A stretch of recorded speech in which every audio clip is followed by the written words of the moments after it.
Hello, and welcome to this very brief summary of our class on Monday, February the 11th. It's a very brief summary because I didn't have much to say as we did an in-class writing assignment on Monday.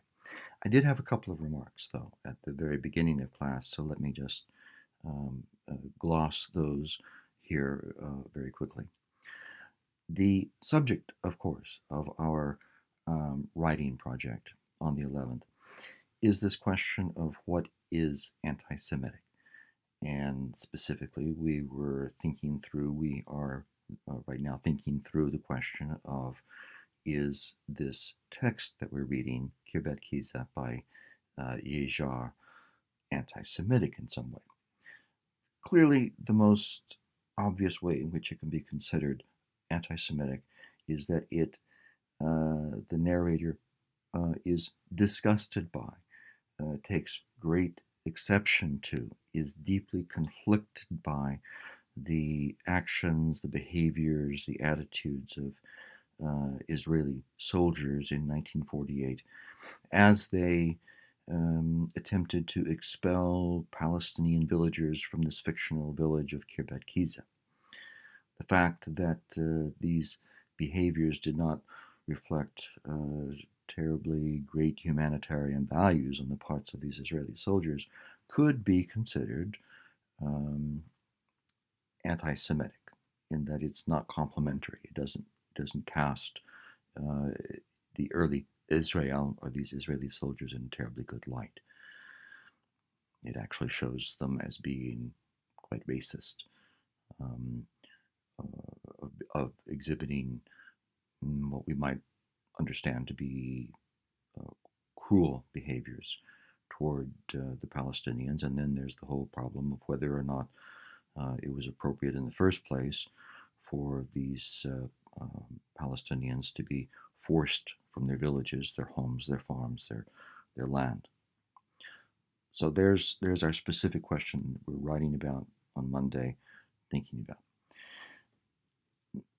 Now, here's the way I extended it on Monday.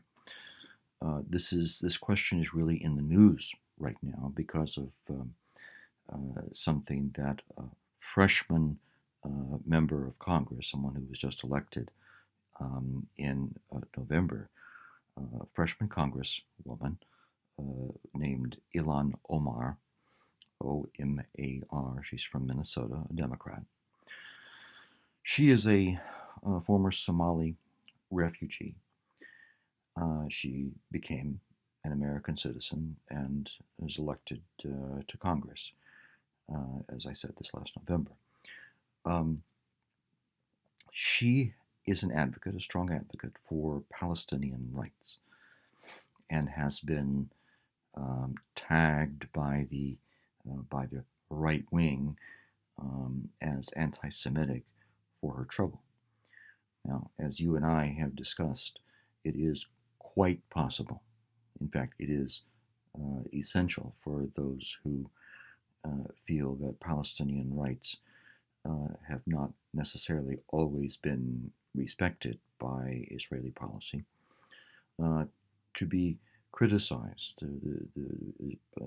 The policies of the Israeli government toward the Palestinians can be criticized without that criticism constituting anti Semitic speech, anti Semitic sentiment. Anti Semitism exists. Anti Semitism is vile.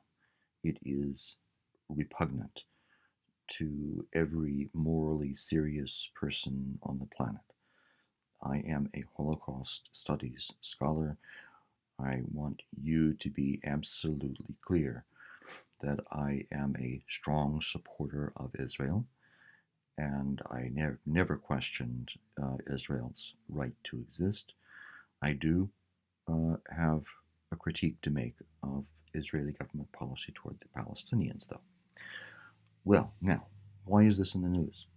Over the weekend, Representative Omar was asked by uh, a media, by journalist, um, about her attitudes regarding an organization called AIPAC, AIPAC, the American Israel Public Affairs Council.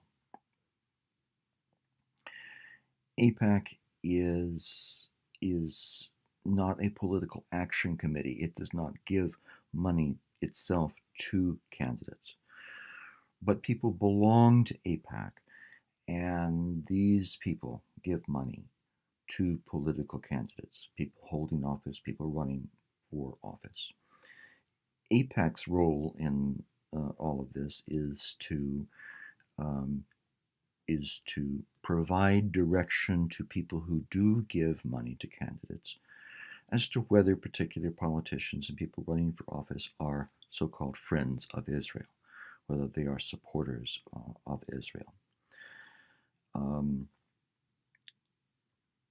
The politics of AIPAC is extremely conservative, and it is the primary policy goal of AIPAC to continue supporting very large amounts of American foreign aid to Israel.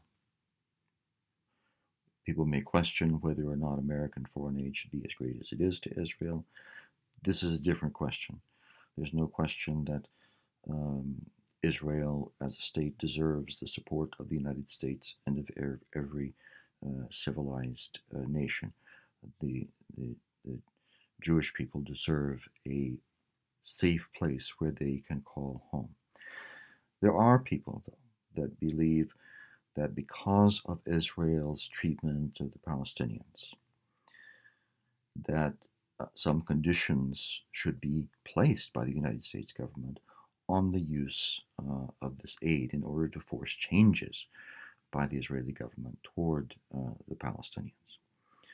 Now, what Omar said was that this money represented by the people who belong to AIPAC and give money to politicians has a disproportionate influence on American foreign policy. This plays into something called a trope, T-R-O-P-E. It is a pattern of thought, a sort of a boilerplate kind of thinking that gets repeated over and over and over time. Tropes themselves are neutral. There are tropes of the hero. We know what stories about heroes look like. There are stories of good guy, bad guy. A trope is a motif, if you will.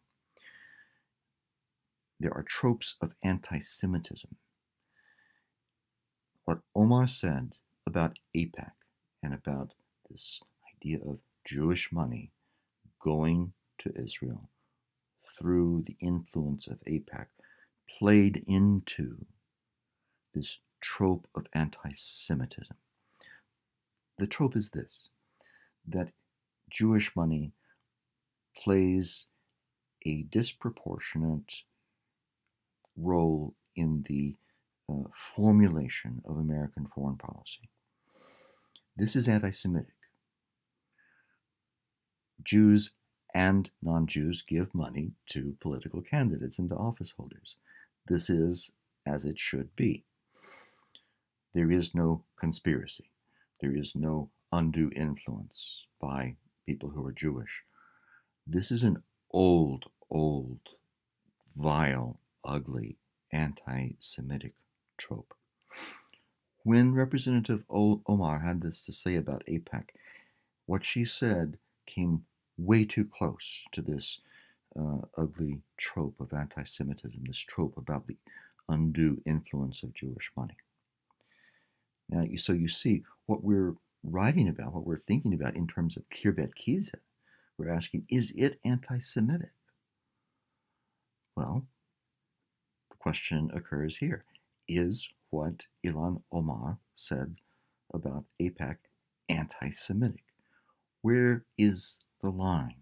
Where is the boundary between that which is ugly anti-Semitism representing hostility to Jews as Jews, and what is merely criticism of American policy toward Israel or Israeli policy toward the Palestinians. This is complex and extremely important. What I want you to see is that this question that we are thinking about in terms of this text we're reading is in the news. It is urgent. It's not some abstraction. And I'd like you to continue to think about it as you look in the coming weeks as this news story develops. What we're going to see is that people on the right in American politics use this instance with Representative Omar as an opportunity to tag Democratic candidates with charges of anti-Semitism. And this can get very ugly and very unfortunate very fast. So that's a gloss of what I had to say before we started writing on Monday. I hope it's helpful to you. If you would like to discuss this further, of course, write me. Talk to me before or after class, and we will chat to your heart's extent. Look forward to seeing you next time. For now, thank you, and bye-bye.